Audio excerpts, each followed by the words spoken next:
یو نفر راته کیسه کوله، وایي یو وخت په کوزه پښتونخوا کې چڼی وم، وظیفه مې ټولوله.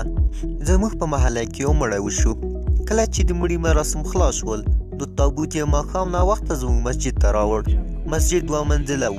تابوت وغیره سامان به مو پورته منزل کې ایښوده. د پورته منزل کلي داسې چا سره وه چې هغه چیرته تللی و. نو تابوت یې د مسجد محراب تر څنګ کېښود. په دې شپه کوم غریب راغلی او ډېر یخ له لاسه په همدې تابوت کې ننوتلی او ویده شوی. سهار خلک لمانځه لپاره راغلل. کله چې جمعه ودرېده نو په 2 رکعت کې زما سترګې مخامخ په تابوت ولګېدې چې تابوت خورېږي. شیبه وروسته د تابوت سر خلاص شو او غریب غږ کړ. جمعه وسوه. له دې غږ سره منډې شوې. امام همغلته محراب کې بېهوشه پروت. ځینو خلکو د وارخطایۍ له وجې دیوال سره ټکر وکړ او همغلته بېهوشه پروت.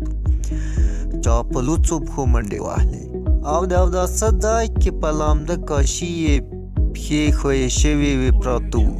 ما خپلې څپلۍ هم سرچپکه پښو کړې وې، خو چې یو وخت بلې محلې ته ورسېدم ګورم چې څپلۍ مې هم په پښو نشته. سخت بدحال جوړ و. تر ټولو جالبه خو دا وه چې هغه تابوت والا کس هم منډې وهلې چې څه خبره به وي. ګرانو دوستانو کې ویډیو مې خوښه شوې وي نو له تاسو ټولو ګرانو ملګرو څخه هیله کېږي یوټیوب چینل در سره سبسکرایب کړئ، ویډیو ته هم لایک او هم کومنټ ورکړئ. ښه وخت ولرئ. تر بلې ویډیو و مولا یو